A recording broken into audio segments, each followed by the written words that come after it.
calling time, landlords say they're concerned at proposals to ban people from pubs in England if they haven't had a jab. After the Prime Minister said it could be down to individual landlords to bar drinkers without proof of vaccination.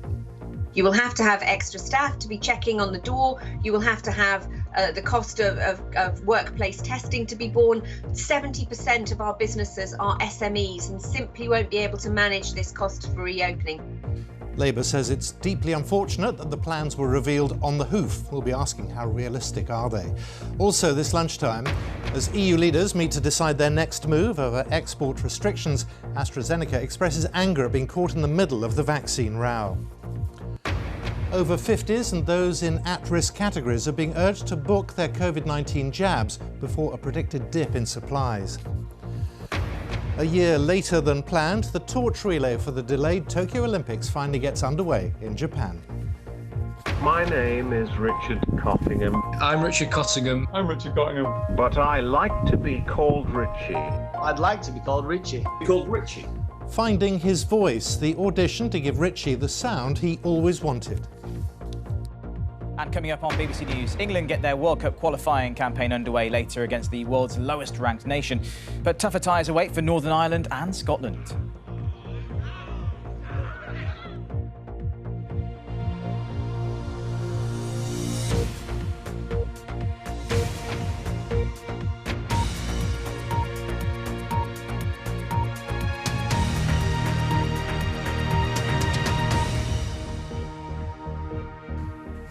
Good afternoon and welcome to the BBC News at 1. Pub operators and landlords have said they are concerned about the possibility of customers in England having to prove they've been vaccinated against coronavirus in order to enter hospitality venues. A review is looking into the measure as the lockdown is eased. Yesterday, the Prime Minister said the decision could be left to individual landlords, but industry leaders say the plan is fraught with difficulty. Speaking this morning, Mr Johnson said it may only be possible to implement a vaccine passport scheme once everybody has been offered a jab. As Sarah Campbell reports. Pubs have had a long time to get ready to welcome back customers. They've had to change their layouts, reduce tables and ensure they're as COVID safe as possible. So soon to lockdown easing, the thought that they'll also have to ask customers to prove they've been jabbed hasn't gone down well. What we do not want is the risk of additional costs being put onto our business, having to hire people on the door to monitor this, to exercise judgments. We want the ability to trade in the normal way. A further issue is around pub staff and clientele, who are generally younger and therefore not yet eligible for vaccinations. You've also got potential discrimination issues that arise in the workplace and in a customer setting where you might be discriminating against those people if you are demanding that they have COVID status certification before they can pop out for a coffee or pop into the pub. Under the current lockdown easing timetable in England, outside socialising in limited groups will be allowed from April the 12th. And from the 17th of May, groups of 6 or any number from 2 households will be allowed to drink and eat indoors. The question is whether pubs will require customers to have a vaccine certificate, which the Prime Minister said this morning was being considered. What we said is that we'll be reporting on the work of the certification group in early April, either on April the 5th or on April the 12th. Desperate to get their doors back open again. The owner of this chain of nightclubs says having to show proof of vaccine could be workable. Our demographic would probably accept it. It's a young customer base for us. They already walk around with ID, such as driving licence and passports, to get into a lot of our venues. And I don't think they'd have a problem with it. But I think it's a market forces thing, to be honest. The night before the last lockdown, publicans and many customers are counting down the days until the drinks can start flowing again. But the road to reopening is far from straightforward. Sarah Campbell, BBC News.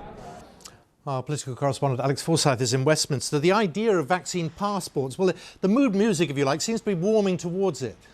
Yeah, this notion has been kicking around for some time, the idea that you could have some sort of proof, whether it's a passport or a certificate, showing that you're at little or low risk of passing on the virus if you're in a public enclosed space. But initially, ministers seemed and said publicly that they were quite resistant to it.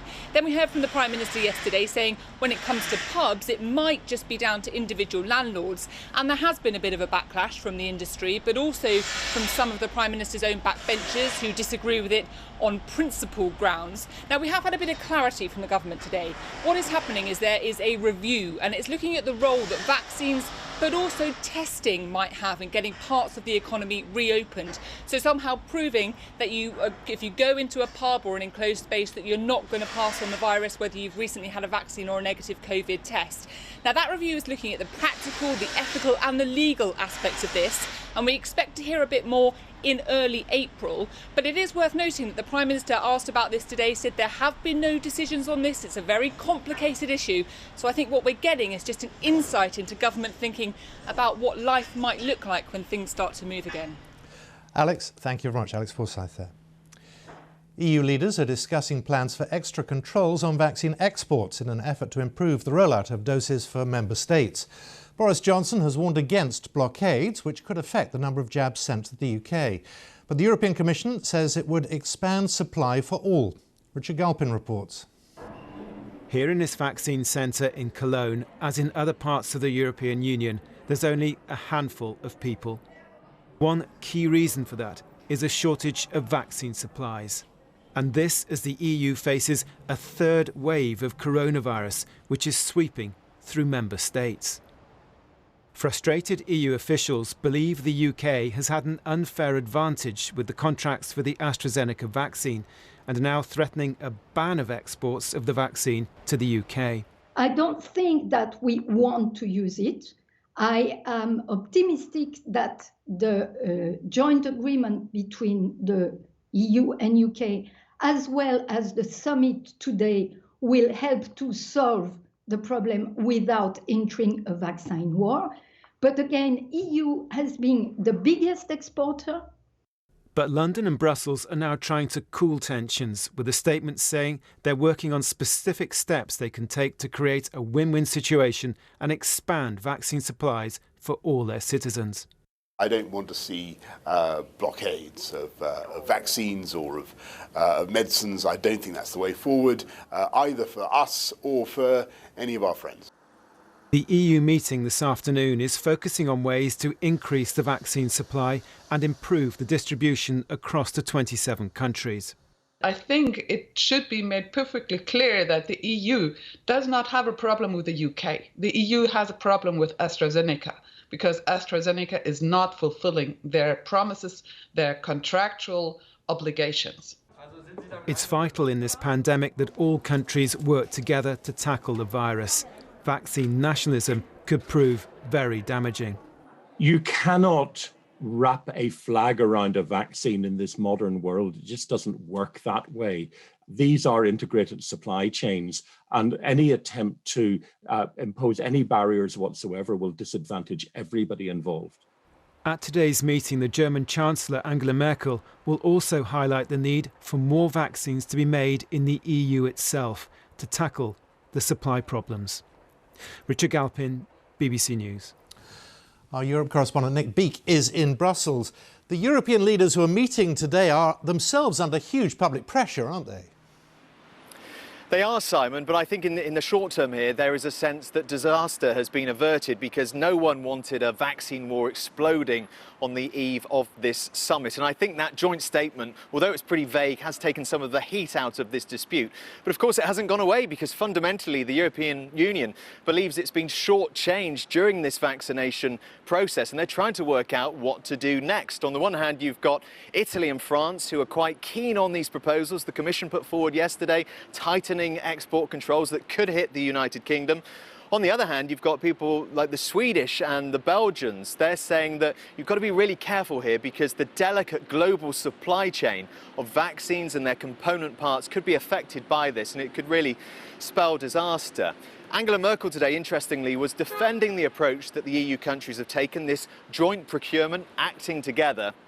And she said part of the difficulty they're in now is because both the UK and the US are simply not exporting vaccines. Well, President Biden will be joining the video call later today. They may well talk about that. It could be an awkward conversation. But really, Simon, in terms of what happens next or what they say next, we simply don't know. And I guess that's a sentiment maybe some of your dear colleagues over the years could have felt. But from everyone here in Brussels, best wishes, and back to you. Thank you very much, Nick. Now let's get more from our medical editor, Fergus Walsh. One has to feel for AstraZeneca, who've done some amazing things over the last year and yet is at the heart of a huge row. Yeah, they keep being kicked, unlike Pfizer and Moderna, who stand to make billions out of the pandemic from their very effective vaccines.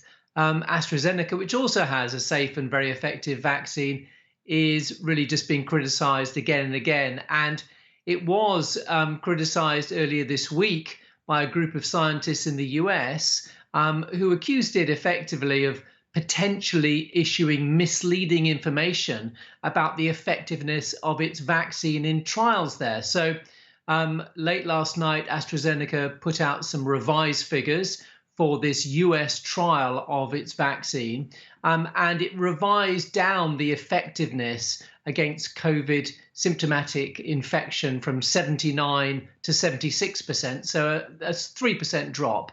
But the effectiveness among the over 65s actually went up from 80% to 85%, and it was 100% effective against severe disease. So really pretty much a lot of fuss over very little indeed. And many will have noticed that AstraZeneca, it's doing this not for profit. And it said it put that early data out on Monday to reassure partly EU countries who were concerned about blood clots, because they did a specific analysis showing there was not a problem with blood clots. But today, one EU country, Denmark, has said it will continue the temporary suspension of using the AstraZeneca vaccine for at least another 3 weeks. Fergus, thank you very much, Fergus Walsh. People in England aged over 50 and in at-risk categories are being urged to book their COVID-19 jabs before next Monday, when experts are predicting the number of vaccination slots will dip. Officials expect a slowdown in vaccine supplies in April, and medics will be focusing on providing second doses. This from our health correspondent Naomi Grimley. Book while you can.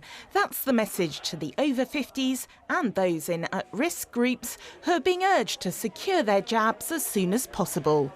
Some vaccination centres will be temporarily closed in April due to looming supply issues, and the government is keen to focus minds in the most vulnerable groups before that happens. We've got very high coverage amongst the over 70s, more than 90%.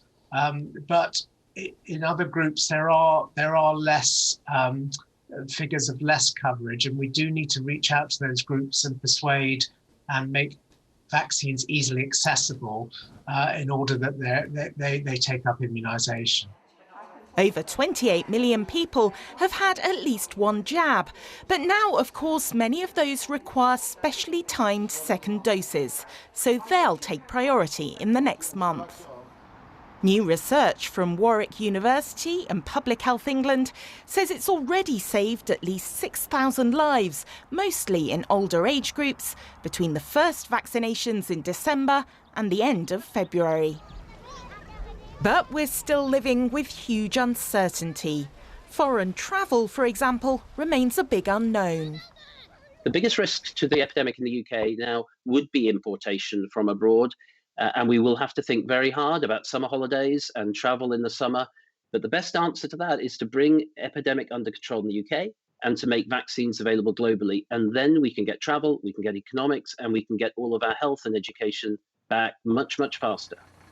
In exactly 3 weeks' time, the government hopes everyone in the most vulnerable groups will have been offered a first jab. It will be a moment to celebrate. But health officials want us to know there's still a long way to go before the country can really relax. Naomi Grimley, BBC News. A year later than expected, the Olympic torch has begun its 4-month journey around Japan as it heads to the delayed opening ceremony of the 2020 Summer Games. The Olympic flame was lit in Fukushima and will arrive in Tokyo in July. Rupert Wingfield-Hayes has been watching its progress. It's a moment many had predicted would never happen. But this morning in Fukushima, a year later than planned, the runners got underway. The Olympic torch relay has begun. This is really the point of no return. This is Japan saying to the world, this Games is going to go ahead this summer regardless of the pandemic. For months, opinion polls have shown an overwhelming majority of Japanese are against holding these Games this year. But as the torch relay entered the city of Iwaki today, a lot of people turned out, ignoring government advice not to gather in crowds, although they did heed the advice to clap rather than to cheer. When I watched the torch go by today, it became more real for me, this lady says. But I am glad they're not going to allow spectators from abroad. I'm going to be an Olympic volunteer, this student says, so I really want them to go ahead. When the whole world is down because of the pandemic, I think the Olympics will cheer people up. So the torch relay has now arrived in the little town of Futaba. And this town is one of them, was evacuated after the nuclear disaster at Fukushima Daiichi 10 years ago. In fact, the nuclear plant is just a few kilometers away from here. And despite all of the razzmatazz surrounding the torch relay here today, if you go just 100 meters in either direction, you'll find that this town is still completely deserted. And some of the people who come from this area are not hugely amused about the amount of money that's being spent on the Olympics when they still can't come home. Japan has now decided it will not allow foreign spectators to come to the Games this summer. But as the Olympic flame makes its way towards Tokyo, the authorities here know they now have no hope of vaccinating Japan's population before the opening ceremony on July the 23rd. Rupert Wingfield-Hayes, BBC News, in Fukushima. Just after 1:15, our top story this lunchtime. Landlords say they're concerned at proposals to ban people from pubs in England if they haven't had a jab. Also today, the latest list of endangered species shows Africa's elephants are far more threatened than previously thought. Coming up on BBC News, the Olympic torch begins its journey a year later than planned due to the pandemic, and with a difference: no fans as the countdown starts to the delayed Tokyo 2020 Games.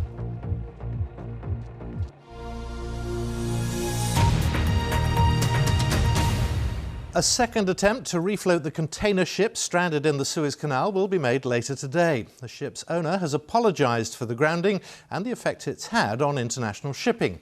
At least 150 vessels are currently waiting to go through the canal, which was completely blocked when the 200,000-tonne cargo ship, the Ever Given, ran aground. Theo Leggett reports. An ocean-going giant lies stuck, its bow embedded firmly in the sandy bank of the Suez Canal, and one of the world's busiest trade arteries remains blocked for a third day. The canal provides a relatively quick way for cargoes to travel between Europe and Asia, and for oil supplies to come from the Middle East. The alternative is a passage around the southern tip of Africa, which is thousands of miles further and can take more than a week longer. With the canal blocked, the backlog of ships with nowhere to go is building up. We have ships lining up, and this is not just container ships. This is bulk carriers carrying grain cargoes as well. This is crude oil. This is oil product carrying gasoline and diesel to feed our cars. The Ever Given is one of a very new generation of so-called megaships. Huge vessels, hundreds of meters long, capable of carrying tens of thousands of containers. The Suez Canal was built in 1859, and although it was recently expanded, it remains a very narrow and tricky prospect for such large ships. I think the biggest concern is when there is an incident, these ships are too big for salvors to quickly and easily manage to free them. And certainly I think there needs to be a thorough audit of what went wrong and why. And at the moment, we're not really sure. The question now is how much longer it'll take for the canal to be fully reopened. A long delay will only add to the disruption to global supply chains already caused by the COVID outbreak. And ultimately, that means potential shortages and higher costs for businesses that may already be struggling. Theo Leggett, BBC News. The new £50 note will feature the computer pioneer Alan Turing. The Bank of England says the new notes will enter circulation on the 23rd of June. Campaigners have criticised the lack of diversity, but the governor of the bank, Andrew Bailey, has said he would like the next person featured on a banknote to be from an ethnic minority. Our personal finance correspondent Kevin Peachy reports. Alan Turing's work as code breaker helped shorten the war and save lives. Soon he'll be on the Bank of England's most secure banknote. And this is the new note, packed with security features. Here's the portrait of Alan Turing with images of his computer pioneering role. It enters circulation on the 23rd of June. Why then? Well, the clue's here on this wavy line in binary code.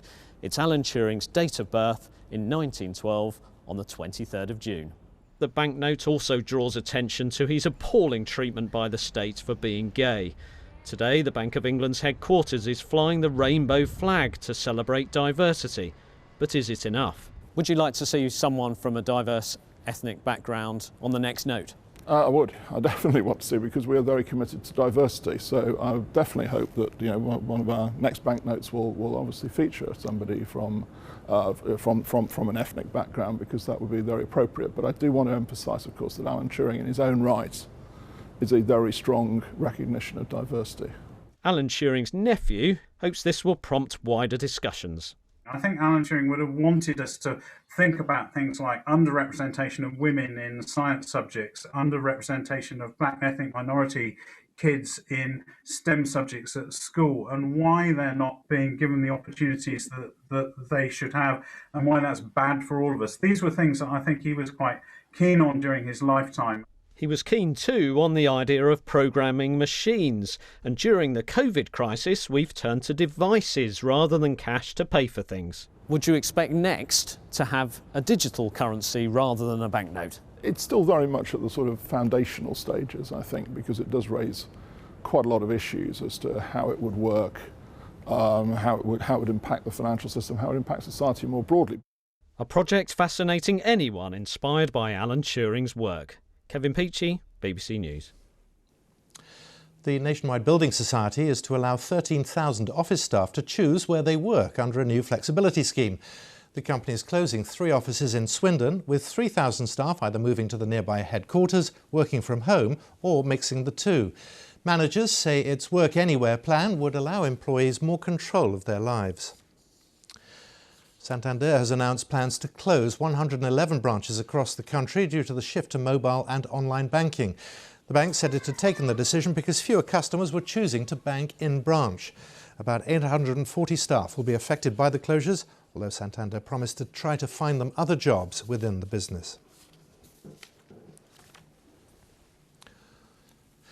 A major report by the International Union for the Conservation of Nature has revealed that Africa's elephants are far more threatened than previously thought. Decades of decline caused by poaching and an ongoing loss of their habitat have driven forest elephants and savanna elephants into the 2 highest categories of extinction threat. Victoria Gill reports. The largest land animals on Earth. But their size has not protected them from the impacts of poaching or from the continued destruction of the vast swathes of interconnected habitat they need. This latest red list of threatened species, considered to be the comprehensive report on how nature is faring on an increasingly crowded planet, puts Africa's savanna elephants into the endangered category. Forest elephants are now even closer to extinction, critically endangered. It is an alarm bell for us. So there are 2 main reasons for these declines. One is the poaching of these animals for the ivory, and the second one is habitat loss through human activities that take place in total disregard of the needs of these animals. Across Africa, there are now just over 400,000 wild elephants. And this latest examination of decades of census data and habitat surveys has shown that the demand for ivory still drives a decline in their numbers. The level of threat they faced had also been masked by the fact that the African elephant was previously thought to be a single species. This is the first time the savanna and forest elephant has been assessed separately. What does it mean practically to have this information about their status? How do you use that to protect these animals and reverse these declines? While on the surface of it looks bleak, the fact that it's being flagged is actually positive, because then it means we can do something about it. And also separating the species, I think that's also positive, because it means we can do something about it on a more concentrated level. The loss of species and natural spaces is happening all around the world, but conservationists are confident that this wake-up call could ensure that these giant icons of African wildlife get the protection and the space that they need. Victoria Gill, BBC News. Now, when you hear of a massive tree-felling operation, your heart tends to sink. Trees, we know, are vital in the battle to save the planet. But there's one large-scale clearance that's happening in the Kilda Forest of Northumberland that scientists say is actually good for the environment. Justin Rolatch reports. How can this be good for the environment? Forestry England is cutting down trees to restore bogs in northern England. Now, these bogland ecosystems may not look like much, but they are incredible. Some of them are 15 metres deep, so 7 times my height, and they are an amazing store of carbon. Some of them contain plants that grew 12,000 years ago, when the glaciers retreated from northern England at the end of the last ice age. But after the Second World War, the UK began a huge forestry programme. Many ancient mires, or bogs, were drained to make way for trees. 87-year-old Angus Lunn made restoring them his life's work. My interest in the border mires began as part of a PhD project in the late 1950s. As I walked over a huge area of moorland in western Northumberland, I started mapping Svagnum Bog, which no one had known about before. So in that sense, I discovered them, yes.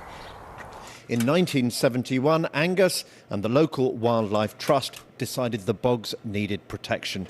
Back then, they were interested in the rare plants, but bogs are also good for the climate. The key building blocks of the peatland are the sphagnum mosses, which themselves, like this one, are absolutely full of water. They're about 90% water.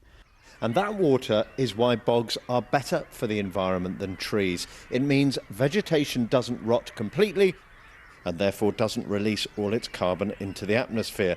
So while a tree only stores carbon while it is alive, a bog can store carbon for thousands of years. So this really is good for the planet.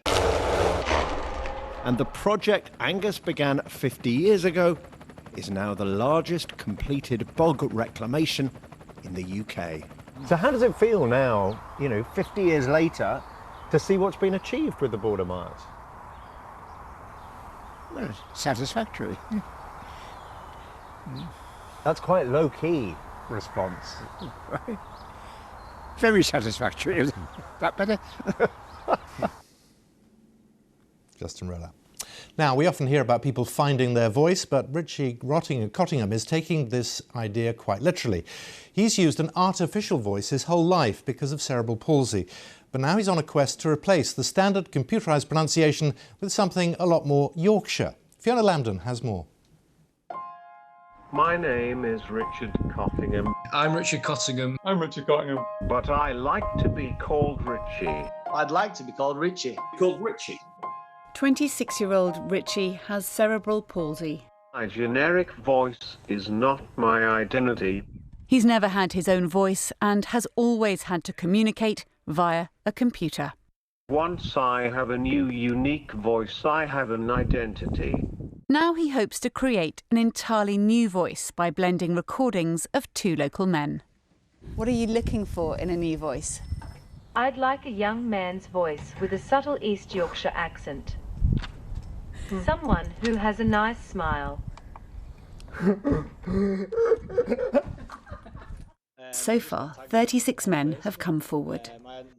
Hiya, my name's Billy. I live in Hull. My name's Gaz. I'm 24 years old from York. My favourite colour is red, and my favourite food is Sunday dinner, especially Yorkshire puddings. Good evening, Richie. My name But it's up to Richie to listen and draw up a shortlist. What do you think of that one then? Give me a rating out of 10.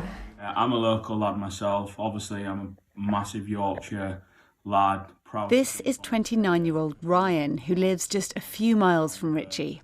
We need to try and do everything we can to help anybody, you know, and if it's the littlest thing that might make that person's life a little bit better, then I'm more than happy to help out where I can. Being from around the whole area, There's also 26-year-old Scott, who's proud of his East Yorkshire accent. It's quite a friendly accent. I'd say that you're a lot more affable if you sound northern. Are there any particular phrases you'd be keen to put in the voice bank? I guess there's a lot of dialect that throws people off. If I say chip spice, people haven't heard of that. It's not mum, it's mam. There's about 100 different words for bread roll in there. I go for bread bap. Hi, I'm Richard Cottingham. Hi, I'm Richard Cottingham. Hi, I'm Richard Cottingham. But I'd like to be called Richie. And there are many, many others who are keen to help. It's something that he couldn't do because he's never been able to speak, but I thought it's something that we all take for granted. Richie finally hopes to have his new voice in the next few months. And I would like to say thank you to all the volunteers who took the time and effort to apply. Fiona Lambden, BBC News. Now, time for a look at the weather. Helen Willits is in the pink. I am indeed showing you the signs of spring, Simon. But interspersed with the sunny spells, we have showers today, and it's a rather unsettled picture over the coming few days as well. We've got the scattered showers around as well as the sunny spells. Some areas faring better for sunshine than others. The showers are certainly more numerous across northern and western areas, and we've just recently had showers here in London if you're stepping out for a little bit of exercise. So through the rest of the afternoon, sunny spells, showers, pretty much as it is with you at the moment, but it's relatively mild. We've got temperatures around about 10 to 14 degrees Celsius, just a smidgen above where they should be for this time of year, feeling pleasant enough in the spring sunshine. But change is afoot. And as we go through the evening and overnight, we keep the showers. In fact, they merge in the northwest to a longer spell of rain. That's a cold weather front.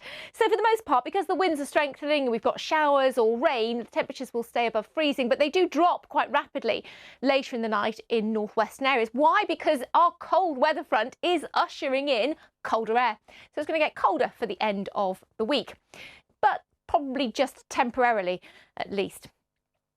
So there's our weather front as we start tomorrow morning. A few showers ahead of it, some sunshine following, but the showers, once again, a showery day in the north and west tomorrow, but they're more likely to be of sleet and snow on the hills. We've got hail and thunder today. We'll probably have that tomorrow as well. And eventually that colder air gets right the way to the southeast by the end of the day. So temperatures are 4 or 5 degrees down tomorrow on those of today. So feeling different tomorrow, and tomorrow night, certainly so, a colder night. So we clear that rain in southeastern areas through tomorrow evening. Then the showers could be a little bit wintry even in southern areas over the moors, but certainly a colder night with that frost in the north, touch and go, certainly a ground frost in southern areas in rural parts.